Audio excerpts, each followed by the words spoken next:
네, 안녕하세요. 한준TV와 함께하는 포포투 정지훈 백현기 기자입니다. 네, 또 왔습니다. 네, 자주 뵙는 것 같네요. 네, 옷만 갈아입고 왔고요. 네, 드디어 이제 반가운 정말 리그가 다시 돌아왔습니다. 물론 월드컵 때도 정말 축구로 행복했잖아요. 네, 정말 즐기면서 했는데 그래도 유럽 축구에 대한 또 갈증이 좀 많은 상황이잖아요. 네. 돌아왔습니다. 아, 드디어 그렇습니다. 프리미어 리그가 돌아왔는데 특히 반가운 선수죠.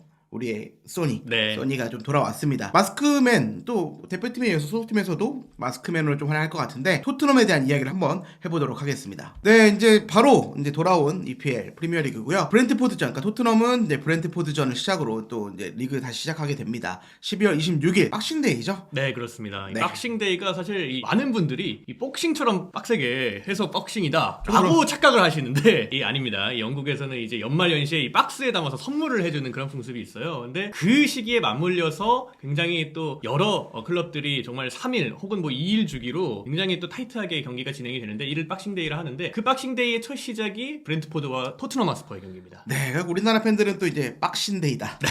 그렇죠. 네네. 하지만 또 이거 선수들에게는 정말 힘들다고 해요. 워낙 뭐 2, 3일 단위로 경기를 해야 되기 때문에 힘들긴 하지만 팬들 입장에서는 또 연말을 좀 재밌는 경기로 보낼 수 있는 맞습니다. 박싱데이가 맞습니다. 네, 일단 순위부터 좀 살펴보도록 하려고 하는데요. 자, 토트넘 순위 먼저 보겠습니다. 승점 29점으로 4위고요. 아, 참 이 뉴캐슬 사실은 뭐 워낙 사우디 갑부가 이제 인수를 해버리는 바람에 또 돌풍의 팀이 될 거라 얘기를 했는데 그만큼 잘해주고 있고 네. 특히 이 에디하우 감독이죠. 네. 에디하우 감독의 지도력이 좀 더해지면서 생각보다는 엄청난 선수를 하진 않았지만 이런 좀 오히려 좀 다른, 그러니까 좀 탄탄하게 좀 흘러가는 모습을 좀 있습니다. 네, 그리고 5위는 맨유, 6위는 조금 처해있는 리버풀, 그리고 1위는 이 팀도 사실 놀랍죠. 아, 그렇죠. 아스널입니다. 네, 아스날이 초반부터 승점을 굉장히 또 잘 쌓았고요. 그리고 아르테타의 이 3년 주기설, 굉장히 또 그것이 빛을 보고 있는 아스날이고, 물론 겨울 이적 시장을 잘 보내는 것이 무엇보다 관건이겠지만 굉장히 좋은 시즌을 이번에 보내고 있는 아스날입니다. 네, 맨시티가 승점 5점 차이로 2위를 달리고 있는데 사실은 좀 좁힐 수 있었는데 그 전 경기의 좀 패배로 인해서 네. 조금 승점차가 벌어져 있습니다. 네, 그리고 이제 8위 첼시. 첼시 참 이 팀이 생각보다 좀 많이 쳐져 있습니다. 또 이제 브라이튼의 지난 시간에 브라이튼을 이것도 포터 감독을 영입을 했는데 브라이튼이 더 높아요.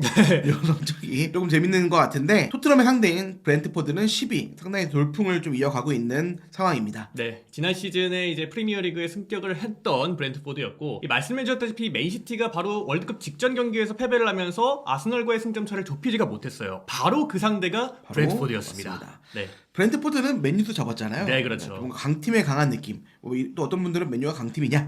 라고 얘기할 수도 있겠지만 이제 강팀에 강한 강팀이죠. 모습을 네. 보여주고 있는 브렌트포드입니다. 네, 최근 성적 말씀하신 것처럼 브렌트포드는 5경기 만에 무승을 탈출을 했는데요. 바로 상대가 맨시티였습니다. 그렇습니다. 이 맨시티가 사실 이 홈에서 굉장히 또 강한 모습을, 극강의 모습을 보여주고 있었는데 월드컵 직전에 이 마지막 경기 브렌트포드와의 경기에서 패배를 기록했어요. 당시에 이 브렌트포드의 이반 토니 복귀를 하면서 멀티골을 뽑아냈단 말이죠. 또 맨시티전에서 자신의 이 가치를 또 증명을 했던 토니의 활약 덕분에 브렌트포드가 5경기 만에 승리를 따냈습니다. 물론 홀란드가 지금 워낙 득점 페이스가 좋기 때문에 주목받고 있지만 이반 토니 선수의 득점력도 상당히 주목을 해야 될 것 같습니다. 네, 토트넘 퐁당퐁당 뭔가 이렇게 4위거든요. 사실은 네. 4위면 사실 토트넘이 나쁜 성적은 아닌데 뭔가 경기력이라든가 좀 이렇게 확실하게 좀 때릴 땐 때려야 되는데 그렇죠, 그러지 네. 못하고 뭔가 좀 수비력도 좀 엉성하고 그러니까 많이 넣지만 또 많이 먹는 이런 모습을 좀 보여주고 있습니다. 네, 토트넘 팬들의 얘기를 들어보면 이런 얘기를 굉장히 많이 해요.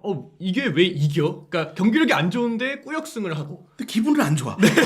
꾸역승을 하는 것이 뭐 승점 석점 따는 것 혹은 뭐 토너먼트 다음 라운드 진출하는 것은 굉장히 좋았는데 마치 챔피언스리그처럼 말이죠. 근데 오히려 그것이 조금 걱정이 된다. 오히려 충격요법을 통해서 한번 깨지고 나야 다시 재정비를 하는 게 좋지 않느냐. 이런 팬분들도 많거든요. 어쨌든 최근 6경기 리그에서만 봤을 때는 3승 3패 그리고 실점이 굉장히 많기 때문에 이번 경기도 사실상 쉽지 않은 싸움이 될 가능성이 굉장히 높습니다. 그러니까 뭐 어쩌면 좀 월드컵 이후 다시 재정비하는 시간이 좀 다행스러울 정도로 네. 뭔가 안토니오 콘테 감독이 명장이지만 생각 토트넘 와서는 뭔가 좀 아쉬운 면이 좀 있단 말이죠. 그나마 좀 고무적인 게 뭔가 월드컵 직전에 리즈전 승리 이 경기만 패배했다면 사실은 4위 싸움도 힘들었을 것 같은데 이게 재밌죠. 봄프레식 축구 구사한 콘테 감독 여전히 좀 경기력이라든 이런 수비 불안 문제는 좀 지적되고 있습니다. 네, 지난 경기 브렌트포드 좀 얘기를 좀 해봐야 될 것 같은데 예상 못한 결과 가야죠. 그렇죠. 메이치를 잡은 백스리 토트넘에서 과연 위력을 보여줄지. 네, 백스리를 보통은 이제 프랭크 감독이 고수를 합니다. 하지만 이번 시즌에 들어서는 4-3-3과 굉장히 또 유연하게 하이브리드 전술을 사용을 하고 있고요. 지난 시즌과 확실히 달라진 점이 브랜트포드의 이 백스리 라인의 벤미가 영입이 된 것. 그것이 어쨌든 보면은 굉장히 좀 무게중심을 잡아줄 수 있는 선수가 백스리의 한 축을 담당을 해주고 있기 때문에 쉽게 무너지지 않는 장면. 그러니까 질 경기를 비기는 장면들이 굉장히 이번 시즌에 많았거든요. 그런 부분들이 어떻게 보면은 조금씩은 더 경기를 치러갈수록 브랜트포드를 단단하게 만드는 요인이 아닐까 싶습니다. 네, 보시면 이렇게 뭐 엄청난 뭐 스타 플레이어들이 있는 팀은 아니에요. 물론 이반톤이라는 걸출한 공격수가 있지만 그 외 선수를 보면 그러니까 잘할까 하지만 상당히 좀 끈끈한 모습. 조직력, 특히 야넬트라든가 오니에카라든가 이런 3명의 미드필더 상당히 좋은 모습을 보여주고 있잖아요. 그렇죠. 그러니까 좀 수비를 좀 안정적으로 한 다음에 좀 역습을 칠 때 상당히 위력적이고 상당히 좀 위력적인 팀인 거는 분명한 것 같습니다. 네. 토트넘 얘기를 이제 좀 해봐야 될 것 같은데요. 이제 손흥민 선수의 로메로의 부상 공백이 좀 컸죠. 그렇죠. 월드컵 직전 마지막 경기가 이 리즈 유나이티드 사실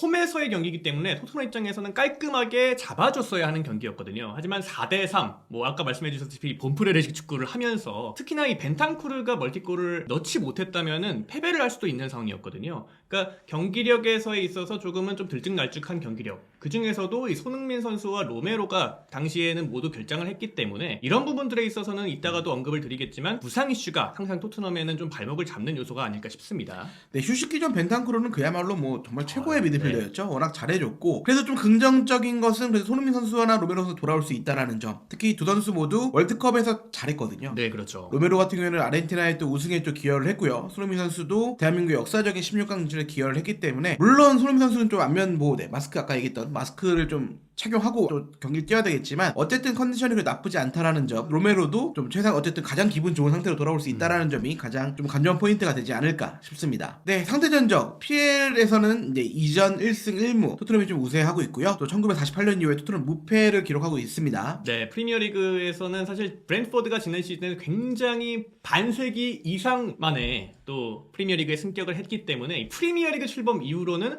토트넘과의 전적이 지난 시즌 2경기밖에 없어요. 그쵸. 2경기에서 토트넘이 1승 1무를 거뒀고 그 중에 한 경기가 이따 말씀을 드리겠지만 손흥민 선수의 득점으로 또 토트넘의 승리를 한 적이 있기 때문에 토트넘은 상당히 브랜트포드에 강하다라고도 볼 수 있겠지만 1948년 이후 토트넘이 무패 행진을 벌였다는 것 사실 굉장히 또 오랜 통계이기 때문에 사실상 큰 의미는 저는 없을 것 같고요. 물론 1승 1무로 토트넘이 프리미어리그에서는 앞서고 있지만 최근 성적을 봐야겠죠. 그쵸. 최근의 분위기와 이 폼으로 봤을 때는 브랜트포드도 상당히 만만치 않은 상대임은 분명합니다. 네, 이번 시즌 들어서 브랜트포드가 또 강팀의 또 강한 모습이 좀 있기 때문에 토트넘도 어떻게 보면 빅4에 들어갈 수 있는 팀이잖아요. 강팀이기 때문에 또 브랜트포드가 어떤 모습을 보일지 네. 그리고 손흥민 선수가 돌아왔을 때 또 브랜트포드의 강한 모습을 또 이어갈지 이게 또 하나의 핵심인 것 같습니다. 말씀드리자마자 바로 나왔는데 손흥민 선수의 출전 여부 일단 니스전에서는 16분 출전으로 좀 예열을 했습니다. 설명해 주시죠. 네. 이틀간 발열 증세 때문에 팀 훈련에 참여를 못했어요. 손흥민 선수가 안아골절도 물론 있지만 손흥민 선수뿐 아니라 제드 스펜스, 올리버 스킵까지 발열 증세가 약간은 있었다고 전해져요. 그러다 보니까 100% 컨디션은 아니었지만 그래도 콘테 감독이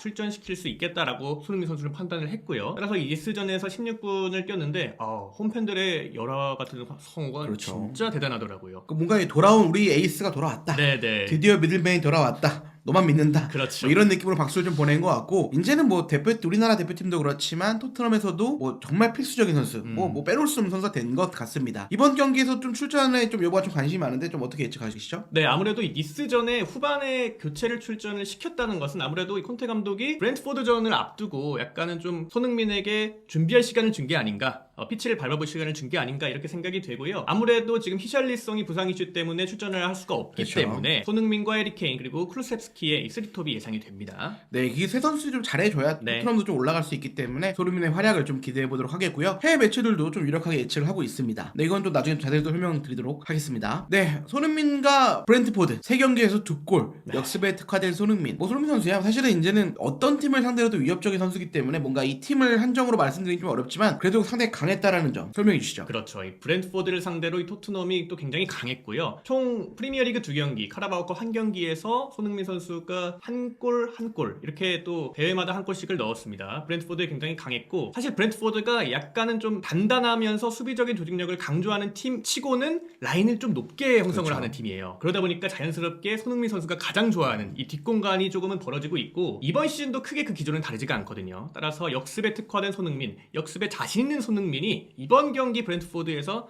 또 충분히 노려볼 수 있지 않을까 생각이 듭니다. 네, 특히 해리 케인과의 그런 호흡이 좀 살아나야 될 것 같아요. 그러니까 지난 시즌에 두 선수의 호흡은 너무 좋았잖아요. 그렇죠. 득점왕까지 이어졌고 뭔가 케인은 골을 못 넣을 때 가장 위협적이다. 뭐 이런 얘기가 좀 있는데 그만큼 손흥민과의 호흡이 좋았는데 이번 시즌에는 좀 해리 케인이 좀 골 욕심을 좀 많이 내면서 그런 장면들이 많이 나오지는 않았단 말이죠. 네. 하지만 브렌트포드 같은 팀 같은 경우는 좀 라인을 좀 올리기 때문에 케인이 좀 내려와서 공을 받아주고 손흥민이 침투하는 거에 좀 마무리를 할 수 있는 패스를 연계해줄 수 있는 이 케인의 역할이 상당히 중요할 것 같습니다. 네, 두 팀의 좀 예상 선발 라인업을 좀 보도록 하겠습니다. 네, 브렌트포드, 토트넘. 물론 브렌트포드는 이제 3-5-2도 쓰지만 뭐 여러 포메이션을 잘 쓰는 팀이잖아요. 설명 좀 해주시죠. 네, 후스코드가 발표한 이번 경기 예상 라인업이고요. 4-3-3 포메이션과 3-5-2 포메이션을 혼용하면서 쓰는 브렌트포드지만 기본적으로 시트상 선발 라인업 자체는 3-5-2 포메이션을 기본으로 하고 있고요. 양쪽 측면에 니코엘리와 로셀레프, 굉장히 또 윙백에서의 기동력을 강화할 수 있는 자원들을 선발 라인업에 이름을 올릴 것이라 매체는 예상을 했고요. 마찬가지로 토트넘은 3-4-4 포메이션인데 또 재밌는 점이 벤탄쿠르가 부상으로 그렇죠. 나서지 못하거든요. 따라서 그 대신에 이우비스누마의 선발 라인업을 예상을 했습니다. 네, 일단은 저는 딱 예상 라인을 보면서 중원 싸움이 상당히 중요해지겠다. 네네. 아무래도 이제 브렌트포드의 산미들이 정말 짜임새가 있잖아요. 그렇죠. 압박도 좋고 뭔가 장악도 하면서 수비력도 좋기 때문에 이 산미들과 호이베르와 비수마, 그러니까 특히 비수마가 어쨌든 생각보다 그러니까 우리가 이제 영입을 했을 때 기대감보다는 조금은 아직은 좀 적응이 좀 안 된 모습이잖아요. 과연 비수마가 좀 이 산미를 통해서 어떤 모습을 좀 보여줄지가 관건일 것 같고요. 저는 또 개인적으로는 이 톤이랑 은베모 이 두 투톱이 정말 강하잖아요. 그렇죠. 챔피언십 때도 굉장히 막강 활약을 펼쳤던 은베우모와 톤이고요. 이 두 선수는 사실 눈빛만 봐도 거의 뭐 어떻게 움직일지 알 만큼 사실상 브렌트포드의 손캐 조합과 그렇죠. 같다고 볼 수가 있거든요. 그만큼 이 은베우모와 토니를 토트넘의 백스리가 또 막아내는 것도 또 하나의 관전 포인트가 될 것 같습니다. 네, 다이어, 랭글레, 이제 데이비스 이렇게 예상이 됐는데 사실 수비력이 이번 시즌 좋지 않기 때문에 그렇죠, 이 두 네. 투톱을 잘 막고 또 반대로 손흥민과 케인을 중심으로 좀 역습을 치는 요런 게 아주 박빙일 것 같은 생각이 듭니다. 또 하나의 또 뭔가 변수가 있죠. 일단은 골키퍼 같은 경우에는 월드컵 여파 때문에 네. 월드컵 이제 프랑스가 이제 결승까지 진출을 했잖아요. 그래서 이제 요리스가 좀 빠져 있다라는 점. 포스터가 대신 선발로 나올 것 같다라고 예측을 좀 했는데 요것도 하나의 변수가 될 수 있을 것 같습니다. 네, 그리고 니스전에 로얄이 오른쪽 윙백 그리고 도어티가 왼쪽 윙백으로 나왔거든요. 이 부분도 또 하나의 관전 포인트가 될 것 같은 게 어쨌든 로얄과 도어티 모두 오른발을 사용하지만 왼쪽 윙백으로 도어티가 기용될 경우에는 반대발을 쓸 수밖에 없거든요. 그러다 보니까 로얄이 조금 더 직선적으로 올라간다면 도어티가 조금은 안쪽으로 들어가면서 연계에 조금 더 가담해줄 수 있는 그런 포메이션을 약간은 토트넘은 예상을 하고 있습니다. 그러니까 토트넘의 풀백, 그러니까 윙백 얘기는 참 많이 나오고 있는데 이게 도어티와 로얄 그렇죠. 팬들 입장에서 절망적이다 네네네. 라고 할 수 있을 것 같은데 페리시치 같은 경우는 또 월드컵에서 많은 경기를 뛰었잖아요. 그래서 조금 이제 예상에서 빠져 있는 것 같고 도어티와 로얄이 또 얼마만큼 해주느냐에 따라서 이 브렌트포드를 정말 공략을 잘 할 수 있을지 이게 또 하나의 관전 포인트가 될 것 같습니다. 네, 토트넘과 브렌트포드 그럼 이제 정말 EPL이 돌아왔잖아요. 네, 이제 좀 실감이 되는 것 같아요. 뭔가 또 특히 토트넘이 또 첫 경기다 보니까 네. 치킨 시켜놓고 좀 봐야 될 것 같은데 어쨌든 손흥민 선수가 좀 부상이 있지만 좀 워낙 좋은 모습을 좀 보였고 토트넘이 돌아가서도 좋은 활약을 기대하고 이번 시즌 좀 골이 터지지 않아서 마음고생이 좀 심했는데 돌아오자마자 첫 경기에서 또 골까지 좀 기대하는 모습을 좀 그리도록 하겠습니다. 네, 한준TV와 함께하고 있는 포포투 네, 정지훈 백현기 기자였습니다. 네, 다음에 또 알찬 정보를 가지고 들어오도록 하겠습니다. 감사합니다.